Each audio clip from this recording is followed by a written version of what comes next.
아멘. 네, 오늘 네, 그 아모스서 이렇게 나눴는데요. 이 아모스 선지자는 유다 그 출신인데요. 그 유다 산골 되게 시골 출신의 선지자입니다. 그래서 그 유다 산지의 지형을 보시면은 그 서쪽 지중해에서 바람이 불어오는 유다 산지는 되게 나무가 무성합니다. 그쪽은 그 바닷바람으로 인해서 비가 많이 내려서 농사가 잘 되고요. 유다 산지 그 서쪽에는 샤론 평야가 있습니다. 그래서 그쪽은 농경이 잘 되고 블레셋 땅들이 그 땅을 차지했었죠. 샤론 평야를. 그리고 그쪽에서 좀 동쪽으로 가면은 우리 그 동해안처럼 깎아지는 절벽이 있어서 그쪽부터는 또 건조한 바람이 됩니다. 왜냐하면 공기가 이렇게 높은 곳에서 내려오면은 같은 수증기를 머금고 있더라도 건조해집니다. 그래서 그쪽은 광야 지역이 생기고요. 그러면서 사해까지 이렇게 내려가게 되는 그런 이스라엘의 지형인데요. 그래서 유다 산지에 살고 있는 아모스라는 이 목축이는 유다 산지에서는 이렇게 뽕나무를 재배하면서 농경업을 하면서 동시에 조금만 더 나가면은 광야에서 목축을 할 수 있는 그런 환경에 살고 있던 사람입니다. 그렇기 때문에 자기가 과수원을 그 뽕나무를 재배하는 자라고 그 밝히고는 있는데요. 그 아모스서 7장의 이야기입니다. 그런데 그런 산골 출신의 아모스 목자가 하나님의 계시를 받습니다. 사실은 뭐 어디야 뭐 선지 학교라든지 그런 엘리사 쪽에 있는 그런 거룩하게 구별된 그런 예언자 출신이 아니라 그냥 농사하던 사람이 아니면 목축업을 하던 사람이 갑자기 하나님의 말씀을 받게 되는 그런 모습을 보여주고 있는데요. 그러면서 그런 어떻게 보면은 거룩하지 않은 뭐 그렇지는 않은 것 같은데요. 아무튼 그런 사람도 사용하시는 그런 시대의 암울함을 이렇게 얼핏 볼 수 있는 겁니다. 그래서 고린도전서 1장 27절 말씀을 보시면 그러나 하나님께서 세상에 미련한 것들을 택하사 지혜 있는 자들을 부끄럽게 하려 하시고 세상에 약한 것들을 택하사 강한 것들을 부끄럽게 하려 하시며 라고 말씀하십니다. 그래서 지금 시대에 뭔가 하나님의 공의가 어떤 미련한 자들 그리고 그들에 의해서 뭔가 무너지는 것처럼 보일 수도 있고 또 어떤 측면에서는 그런 미련한 자세를 택하심으로 말미암아서 우리가 그 말씀을 듣고 좀 체크해야 될 게 있다는 것을 보여주고 있는 건데요. 그 이유가 보시면은 우리가 서너 가지 죄를 돌이키지 않아서 그렇다고 말씀하십니다. 그래서 본문에서는 이스라엘의 서너 가지 죄 그리고 그 본문 이전에 1장부터 쭉 반복하는 말씀이 서너 가지 죄에 대해서 계속 반복하고 있거든요. 네. 그리고 뭐 2장 5절인가 그쪽을 보면은 유다의 세 가지 죄로 말미암아 그리고 네 가지 죄로 말미암아 그 형벌을 돌이키지 않으시겠다고 하십니다. 그래서 이게 더하면은 7가지의 죄가 되거든요. 그러니까 즉 7가지 죄, 완전한 하나님으로부터의 그런 범죄로 말미암아서 하나님께서는 그 유다의 심판을 돌이키지 않으시겠다고 말씀하십니다. 그래서 원문을 이렇게 체크해 보시면은 셋은 페시아입니다. 그리고 거기다가 그리고로 연결시킨 다음에 네 가지 죄를 지었다고 하고 있거든요. 그래서 한국어로는 서너 가지 죄라고 하는데요. 그래서 더해서 7이 되게 되는 겁니다. 그래서 페시아라는 이 히브리어 단어는 셋이라는 뜻이지만은 여러 가지 구절에서 하나님의 권위를 거부하는 자들로 의미하게 합니다. 그래서 하나님이 존재하지 않을 때 그 하나님의 성품도 존재하지 않고 그 성품을 거부하는 범죄가 됩니다. 그래서 내세는 사실 아무 의미가 없긴 한데요. 조금 생각해 보면은 뭐 제단의 네 모퉁이가 떠오르긴 하고요. 그래서 네, 그런 것 같습니다. 그래서 예레미야 예가에서는 예루살렘을 3번 이렇게 페시아를 언급하면서 의인화를 합니다. 1장 그러면서 하나님께로부터의 그 하나님을 거부, 그리고 그 예배의 무너짐을 서너 가지 죄로 이렇게 나누어 표현하면서 7가지 완전한 범죄로 표현한 게 아닌가 싶습니다. 네, 그래서 1장 3절은 다메섹, 1장 6절은 가사, 1장 9절은 두로, 11절에서는 에돔, 13절에서는 암몬, 그리고 1절에서는 모압, 그리고 2장 1절에서는 모압, 2장 4절에서는 유다의 서너 가지 죄로 말미암아서 하나님께서는 그 족속들의 형벌을 돌이키지 않으신다고 말씀하십니다. 그리고 마침내 오늘 본문 2장 6절에서 이스라엘에게까지 그 완전한 반역이 일어나게 되는 것입니다. 그렇게 아모스는 이스라엘에게까지 이 심판의 말씀을 전하면서 공격하고 있습니다. 아모스는 유다 산지의 사람이었기 때문에 이스라엘에게는 이스라엘 입장에서는 아모스 선지자가 이방인이 됩니다. 그러면서 아모스 선지자가 만약에 이 말씀을 전하러 가려고 했다면은 예루살렘에서, 그러니까 유다 산지를 지나서 예루살렘을 지나서 그 우상이 있는 베델을 지나서 그리고 사마리아까지 갔었어야 됩니다. 네.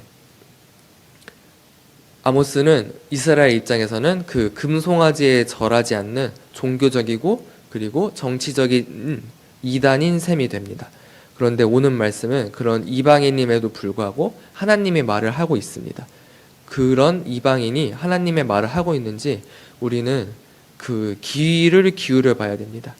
그래서 역대하 13장 2절에 보면은 아비야 왕이 등장하게 되는데요. 이 아비야 왕은 역대하에서는 아비야로 기록되고, 그리고 열왕기 상에서는 아비얌으로 기록됩니다.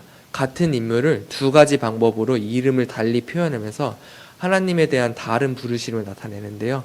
역대하에서는 읽어보겠습니다. 제가 예루살렘에서 3년 동안 다스리니라. 그의 어머니 이름은 미가야요 기브아 사람 우리엘의 딸이더라. 아비야가 여로보암과 더불어 싸울세. 네, 유다 왕 아비야가 이스라엘 왕 여로보암과 싸우고 있는데요.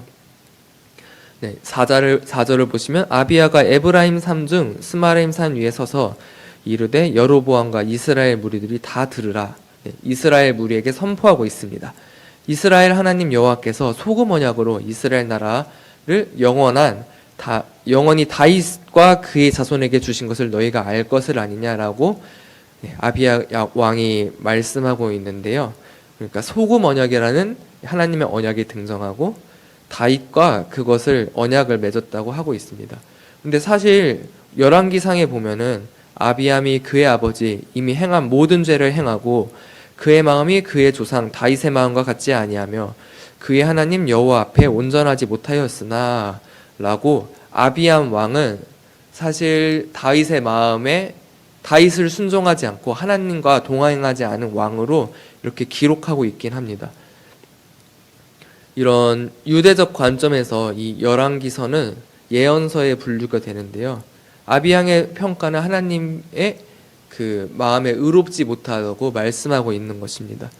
네, 다윗의 길을 따르지 않았습니다. 근데 하지만 그 나중에 기록된 역대하 저자는 아비야가 엄청난 복을 받았다고 기록합니다. 그러면서 아비야의 말을 되게 주의 깊게 기록하고 있는데요. 이스라엘아, 너희가 유다를 공격하는 것이 옳지 않다.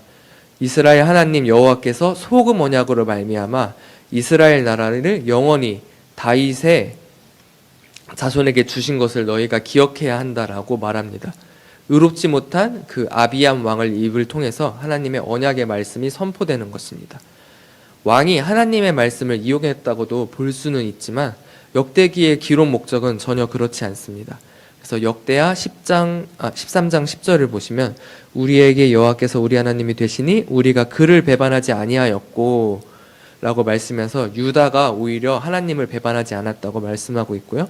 여호와를 섬기는 제사장들이 있으니 아론의 자손이요 또 레위 사람들이 수종들어 라고 말하면서 그 토라의 말씀, 오세오경의 말씀이 유다에게 떠나지 않았음을 이렇게 강조하고 있습니다. 다음 절 보시면 매일 아침 저녁으로 여호와 앞에 번제를 드리며 분향하며 또 깨끗한 상에 진설병을 놓고 또 등잔대가 있어 그 등에 저녁마다 불을 켜나니 우리는 우리 하나님 여호와의 계명을 지키나 너희는 그를 배반하였느니라 라고 말을 하면서 오히려 아비야 왕이 이 토라의 전문가로 보입니다. 그래서 그 다음 구절을 보시면 이렇게 이스라엘과 유다가 전쟁을 하는데요. 그 모습을 보시면 유다 사람이 뒤를 돌아보고 자기 앞 뒤에 적병으로 말미암아 여호와께 부르짖고 제사장들은 나팔을 부니라. 유다 사람이 소리 지를 때 하나님이 여로보암과 온 이스라엘을 아비야와 유다 앞에서 치시니라고 적혀 있는데요. 이 전쟁 방식조차도 하나님의 방식으로 치르게 됩니다. 제사장이 먼저 나팔 부게 되고요. 그 진영 가운데 가장 앞장서게 됩니다. 하나님이 그래서 유다보다 먼저 아비야와 함께 싸우시면서 여로보암을 대적합니다. 우리는 어떤 하찮은 이들이 말해온 것을 기억해야 될 필요가 있습니다. 지혜롭지 못한 자들이라 할지라도 어떤 이들은 하나님께서 세우신 대적일 수도 있지만, 근데 오늘 본문을 보시면은 이들은 하나님께서 세우신 선지자일 수 있기 때문입니다. 그 하찮은 선지자가 아모스이고 아모스가 말하고 있습니다. 네, 아모스 2장 6절 후반부인데요. 그들이 은을 받고 의인을 팔며 신 한 켤레를 받고 가난한 자들을 팔며 라고 말씀하십니다. 그리고 다음 절 7절 힘없는 자의 머리를 티끌 먼지 속에 발로 밟고 라고 하는데요. 혹시 먼지를 좋아하시나요? 여기 본문을 좀 직역하면은 이스라엘은 너무 그 먼지를 좋아해서 그 힘없는 자 머리 위에 있는 먼지를 원한다고 적혀 있는데요. 그게 뜻이 바로 이 본문에서 번역한 대로 머리를 발로 밟아서 그 약한 자의 머리에 먼지가 생기는 것을 원한다는 것을 이렇게 적혀 있는 것입니다. 네, 그런 악한 이스라엘의 모습을 이 아모스 선지자가 고발하고 있는 것입니다. 그래서 아모스 2장 9절을 보시면은 내가 아모리 사람을 그들 앞에서 멸하였나니 그 키는 백향목 높이와 같고 강하기는 상수리 나무와 같으나 내가 그 위에 열매와 그 아래에 뿌리를 질면하였느니라 라고 말씀하십니다. 이거는 그러니까 이스라엘이 출애굽하던 시절과 지금 솔로몬 왕의 시절까지 연결이 되는데요. 민수기서 여호수아서에 보시면은 하나님께서 아모리 땅을 진멸하시고 그리고 그 땅을 이스라엘 그 지파들에게 나누어 주십니다. 그렇게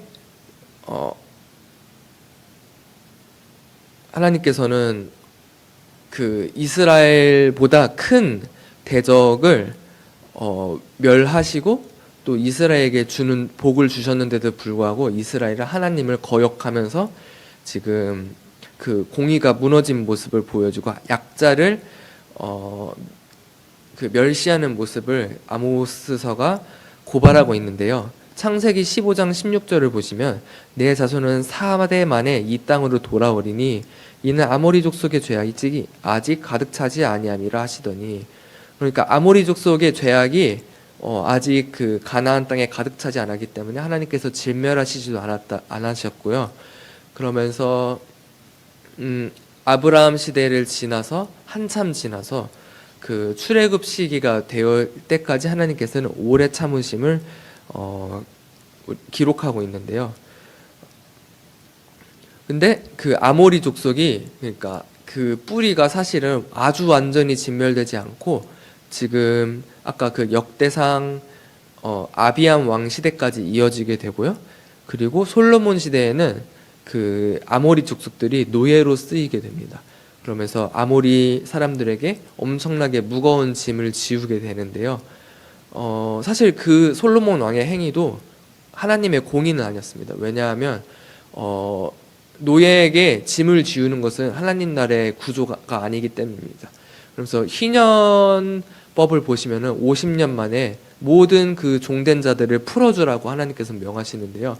솔로몬 왕은 희년과 반대로 그 아모리 족속 이방인들에게 모든 죄를 짊어지게 합니다. 이것은 하나님 나라의 구조가 아니고요. 하나님께서 그런 은혜를 이스라엘, 유다, 그 다윗 왕조에게 주었지만은 솔로몬 왕은 그것을 거역하고 그들에게 그 노예를 지우게 됩니다. 그런 은혜를 주심에도 불구하고 또 하나님께서는 그 은혜에 감사하면서 성전을 짓게 하시는데도 또 그 성전에서 봉사할 나시리를 자원하게 나올 정도로 그렇게 복을 주심에도 불구하고 이스라엘은 그런 배반이 일어나게 됩니다. 그래서 아모스서 2장 12절을 보시면 그러나 너희가 나실 사람으로 포도주를 마시게 하며 또 선지자에게 명령하며 예언하지 말라 하였느니라. 이스라엘이 너무 악해서 그런 거룩하게 구별된 사람으로 포도주를 마시게 하는 것입니다. 예언을 또 못하게 하게 합니다. 아모스 선지자는 그래서 예언자가 아니니까 예언을 하러 이스라엘까지 나가게 됩니다. 13절을 보시면은 보라 곡식단을 가득히 실은 수레가 흙을 누름같이 내가 너희를 누르리니 라고 이렇게 적혀 있는데요. 이 누른다라는 동사가 자동사로도 쓰이고 타동사로도 쓰이면서 그 목적어가 바뀌기도 하는데요. 이것을 반대로 해석하게 되면은 예언을 금하는 이스라엘로 인하여 하나님이 무거운 것이 오히려 눌리게 된다는 것입니다. 이스라엘의 죄로 말미암아서 이스라엘을 심판하리라라고 번역되는 말씀을 거꾸로 해석하면은 오히려 이스라엘의 범죄함으로 말미암아 하나님이 짓눌리고 계신다라고 말씀하시는데요. 그래서 그 다음 구절을 보시면 빨리 다름박질하는 자도 도망할 수 없으며 강한 자도 자기 힘을 낼 수 없으며 용사도 자기 목숨을 구할 수 없으며 활을 가진 자도 설 수 없으며 발이 빠른 자도 피할 수 없으며 말 타는 자도 자기 목숨을 구할 수 없고 용사 가운데 그 마음이 굳센 자도 그날에는 벌거벗고 도망하리라. 여호와의 말씀입니다. 이것이 그 전에 우리 개역개정의 해석을 보면은 이스라엘에 대한 심판으로 보이지만은 이것을 짓누리신 예수님의 십자가 구절로 보면은 이 도망하는 용사가 도망간 제자로 보이기도 하고 그런 말씀으로 바뀌게 됩니다. 그래서 아모스 3장 1절 이스라엘 자손들아 여호와께서 너희에 대하여 이르시는 이 말씀을 들으라. 애굽 땅에서 인도하여 올리신 모든 족속에 대하여 이르시기를 이라고 말씀하시면서 이스라엘뿐만 아니라 그 아까 아모스서 1장과 2장에 언급되는 그 7 이방 민족 이스라엘 입장에서는 이방 민족에 대하여서 함께 이르십니다. 내가 땅의 모든 족속 가운데 너희만을 알았나니 그러므로 내가 너희 모든 죄악을 너희에게 보응하리라 하셨나니. 이 십자가 형벌 이후에 심판에 대한 예언의 말씀이 이렇게 펼쳐지게 됩니다. 애굽 땅에서 출애굽하여 인도하여 올린 모든 이스라엘과 모든 이방인들에게 함께 이렇게 말씀하십니다. 보응하리라 라고 말입니다. 우리가 보기에는 이스라엘과 이방인들이 출애굽된 데에는 사실 그 큰 이유가 없긴 합니다.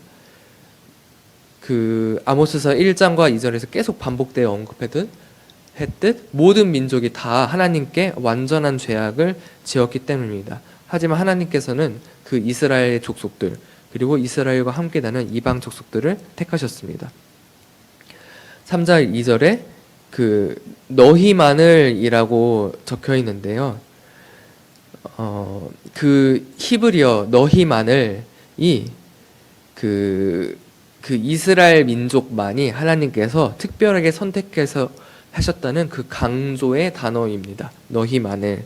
그래서 모든 민족이 완전히 배반한 가운데 하나님께서는 특별한 은총으로 한 세 사람의 여러 민족들을 출애굽시킨다는 것을 이 너희만을이라는 단어를 쓰시면서 말씀하십니다.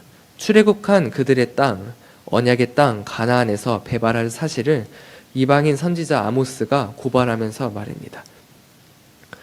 그래서 3장 3절부터 8절까지는 이 책망의 말씀들이 계속 반복되는 것인데요. 이것이 심판에 대한 회개에 대한 말씀으로 볼 수 있지만 우리가 그 말씀을 들을 수 있는 사실에 대해서 얼마나 행복한 것인지 모르겠습니다. 하나님께서는 이렇게 택한 백성들에게 이런 회개의 목소리를 들려주십니다. 택하지 않은 백성에게는 그냥 이유 없이 하나님의 그 진노의 말씀을 진노의 심판이 있을 수 있습니다. 그 아모리 족속 같은 경우에는 그 모세오경이나 아모리에 대한 회개의 말씀이 사실은 그렇게 강조되지 않고 강조되지 않고 있기 때문입니다. 그래서 우리가 감사해야 될 것은 이 심판의 말씀, 예언의 말씀이 우리에게 들렸다는 사실이, 바로 그 회개의 말씀이 들렸다는 사실이 우리가 택함받은 민족이라는 사실을 반증하고 있다는 것이 우리가 감사해야 될 점입니다. 그래서 이 아모스서의 전체적인 주제는 9장 이렇게 마지막 장에 나오는데요. 9장 11절, 그날에 내가 다윗의 무너진 장막을 일으키고 그것들의 틈을 막으며 그 허물어진 것을 일으켜서 옛적과 같이 세우고, 우리가 아주 잘 아는 말씀입니다. 다윗의 무너진 장막을 일으키신다는 거고요. 그 다윗의 장막은 레위인과 이방인의 한 세 사람이 회복된 그 끊이지 않는 예배의 장소입니다. 그것을 하나님께서 회복시킨다고 하시고요. 그러므로 그 예배에 회복된 자리에서 이방인의 회복을 말씀하고 있습니다. 아모스 9장 12절, 그들이 에돔의 남은 자와 내 이름으로 일컫는 만국의 기업으로 얻게 하리라.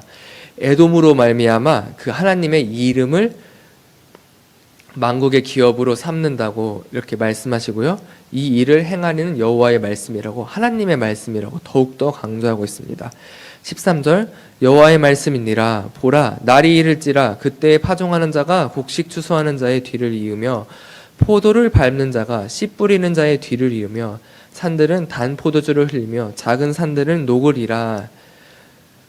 하나님의 말씀이 또다시 강조되었습니다. 보라, 이거는 보라라는 것은 그 선지자가 하나님의 말씀을 강조할 때 쓰는 말인데요. 그때 파종하는 자가, 여기서는 이제 마지막 때의 추수를 말하고 있고요. 추수라는 것은 타작마당이 있다는 것이고요. 포도가 있다는 것은 그 포도 틀에 밟히는 자가 있다는 거고요. 그러면서 심판과 그 판결에 이렇게 13절에 나타납니다. 14절, 내가 내 백성 이스라엘이 사로잡힌 것을 돌이키리니, 그 이방인의 회복으로 말미암아 이스라엘이 돌이키게 됩니다. 그들이 황폐한 성읍을 건축하여 거주하며 포도원들을 가꾸고 그 포도주를 마시며 과원들을 만들고 그 열매를 먹으리라. 이스라엘의 심판의 말씀이 쭉 아모스서의 그 2장부터 8장까지 9장까지 쭉 진행되었었는데요. 갑자기 돌연듯 한 세 사람의 그 다윗의 장막이 회복되고 이방인이 회복되고, 여기 14절에서는 이스라엘이 그 회복됨을 말미암아 그 타작마당 이후에 그 열매를 먹는다라고 말씀하십니다. 15절, 내가 그들을 그들의 땅에 심으리니 그들이 내가 준 땅에서 다시 뽑히지 아니하리라. 내 하나님 여호와의 말씀이니라. 또다시 하나님의 말씀을 이렇게 강조하면서 내가 그들을 그들의 땅에 심으리니, 이 장소는 예루살렘이고요, 시온 산성이고요, 새하늘과 새 땅입니다. 그 이방인으로 말미암아 회복된 이스라엘이 그들의 땅에 심기리니 라고 하나님께서 강조하십니다. 아모스의 결론은 결국 한시 사람의 회복입니다. 마지막 때 하나님께서는 택하신 백성 이스라엘을 무조건 심판하시겠다고 하십니다. 피할 길은 절대 없습니다. 모든 선지자들의 입은 이스라엘의 심판을 말씀하고 있습니다. 하나님께서 심판하시려 정하셨기 때문에, 그리고 선지자들이 심판의 말씀을 전하고 있기 때문에 피할 길이 없습니다. 잘못된 종말론을 따르는 자들은 이것을 피하기 위해서 회개해야 된다고 말합니다. 이 말씀이 들리는 이유가 아까 제가 말씀드렸듯 택함 받았기 때문에 이 회개의 말씀이 들린다고 말씀드렸습니다. 하나님께서 우리를 이스라엘로 택하셨기 때문에, 이스라엘과 함께 출애굽한 이방인으로 택하셨기 때문에 이 회개의 말씀이 들리는 것입니다. 심판의 예언이 들리는 것입니다. 우리가 이 말씀을 듣고 아모스서 2장부터 9장까지 심판을 당했을 때 다윗의 장막이 일어나게 됩니다. 우리가 사실 다윗의 장막을 세우지도 않았습니다. 하나님께서 세우신 것입니다. 다윗의 장막 속에 레위인과 이방인의 한 세 사람을 회복시킬 때, 그 심판을 받았을 때 에돔의 남은 자가 일어나서 하나님의 이름으로 만국의 기업을 얻게 되는 이상한 일이 일어납니다. 에돔의 회복, 교회의 회복을 말하고 있고요. 우리는 그 예배의 회복, 다윗의 장막의 예배의 회복을 통해서 그 이스라엘의 회복이 일어나는 것을 알고 있습니다. 이 한 세 사람의 비밀입니다. 아모스서 3장 8절에서는 하나님께서 우리가 보셨듯이 심판을 예언하십니다. 근데 우리가 그 말씀을 듣고 예배를 했을 때 다윗의 장막을 회복이 일어납니다. 아모스 3장 3절이 3장 8절보다 먼저 선행된 말씀인데요. 이것이 먼저 된 조건이라고 합니다. 두 사람의 말이 맞아야지 하나님께서 택하신 백성을 심판하실 수 있습니다. 근데 우리가 이 심판의 말씀을 듣고 예배가 회복되었기 때문에 하나님께서는 심판을 돌이키실 수밖에 없습니다. 그렇게 모세가 목숨 걸고 이스라엘을 위해 중보했습니다. 예수 그리스도가 이미 목숨을 들여서 우리가 의롭다 칭함을 받았습니다. 마태복음 18장 20절을 보시면 두세 사람이 내 이름으로 모인 곳에는 나도 그들 중에 있느니라 라고 말씀하시는데요. 두세 사람이 한 사람을 놓고 죄 없다 중보하는데 하나님께서 그 사람을 심판하실 수 없습니다.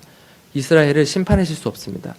그런 도피성된 교회를 우리가 회복해야 된다고 지금 아모스서에서는 말씀하고 있습니다. 그곳에 이스라엘과 이방인, 죄인과 의인의 한 세 사람이 회복되는 것입니다. 사람이 세운 다윗의 장막이 아니라 도피성된 공동체가 그곳이 다윗의 장막입니다. 네, 오늘 말씀 이번 주 토라 포션은 바에셰부인데요. 그가 그리고 그가 살았다라는 뜻입니다. 그리고 이 이야기는 요셉의 이야기입니다. 요셉이 어떻게 살았을까요? 마지막 때 하나님께서는 절대로 희락 가운데 두시지 않습니다. 고난 속에서 그 에녹과 엘리야처럼 승천시키지 않으십니다. 그 곡식의 단을 실은 수레가 흙을 짓누른 같이 그 올리브 열매가 그 프레스에 눌리듯이 예수 그리스도가 그렇게 앞찾기 위해 올리브 열매처럼 모든 기름을 짜내어서 성령의 기름을 교회에 부으신 것 같이 그 고난 가운데 요셉을 두십니다. 우리는 그 성령의 힘으로 심판받은 이들을 내버려 두고 우리 교회 혼자 구원받도록 하신 것이 아닙니다. 노아의 120년의 망치질, 그 방주를 짓는 망치질, 성령 하나님의 인도입니다. 무두셀라의 969년의 그 장수는 예수 그리스도의 그 십자가 인내입니다. 오늘 본문에서는 13년의 요셉의 인내입니다. 그리고 300년의 에녹과 성부 하나님의 인내입니다. 동행입니다. 그 끝에 노아의 위로, 노아의 이름이 위로라는 뜻이니까요. 그 안식, 성령의 공동체가 그 8명의 방주 그 인원이 되고요. 그 사람들이 새 창조를 경험하게 됩니다. 그 방주 다윗의 장막에 우리가 거하기를 소망합니다. 바에셰베는 앉는다는 뜻이 있습니다. 우리는 그 살다라는 이렇게 번역을 했는데요. 살다, 앉다, 거주하다 이런 뜻입니다. 그 재판관이 재판하기 위해서 그 자리에 앉는다는 뜻입니다. 고대 광야에서 그 높은 곳에 나무 한 그루 있는 곳에 장로가 그 나무 아래에 앉는 이미지를 연상하시면 됩니다. 그곳에 그런 이미지를 연상해 볼 때 굉장히 권위가 있어 보이죠. 그 심판의 보좌에 예수 그리스도가 앉습니다. 그러면은 우리 백성들은 선과 악에 대한 판단을 내려놓게 됩니다. 그 요셉처럼 꿈을 꾸게 됩니다. 그러면서 하나님 이 꿈에 대해서 판단해 주십시오. 우리가 그 꿈의 해석을 모르기 때문에 그 소망을 가지고 예수 그리스도께 판결을 해달라고 다가가게 됩니다. 예수 그리스도께서 그 판결의 자리에 앉으셨을 때, 그 총리 자리에 앉았을 때, 그리고 그 예수 그리스도가 그 심판대에 앉으셨을 때 야곱이 좋은 곳에 거주하게 됩니다. 이스라엘이 가뭄에 시달리게 되면서 먹을 것이 없어서 그 애굽에 양식을 구하러 갔을 때 그 예수 그리스도께서 요셉이 총리의 자리로 앉음에 말미암아 그러므로 말미암아서 야곱은 고센 땅에 거주하게 됩니다. 고센 땅은 그 가나안 애굽 땅이긴 한데요. 그런 가운데서도 이스라엘과 가장 가까운 땅입니다. 언제든지 하나님께서 말씀하시면 출애굽할 수 있으실 정도로 애굽에서 멀리 떨어진 구별된 장소에 있습니다. 그 양식이 없어서 애굽에게 양식을 구하는 이스라엘 가운데서도 하나님께서는 애굽과 구별하시어서 그런 가장 좋은 곳에 살게끔 하십니다. 그리고 그가 살았다. 그리고 그가 한 세 사람을 회복시키기 위해서 보좌에 앉았습니다. 네, 기도하겠습니다. 하나님 아버지 감사합니다. 하나님 저희가 바예쉐브 그리고 그가 살았다. 그리고 그가 심판대 위에 앉으셨다. 라는 말씀을 포인트를 두고 아모스서를 읽었습니다. 하나님 예수 그리스도께서 심판대에 앉으셔야지 우리가 한 세 사람이 회복됨을 믿습니다. 주님 그 심판이 결코 두려움이 말씀이 아님을 믿습니다. 요셉은 그 심판 가운데서도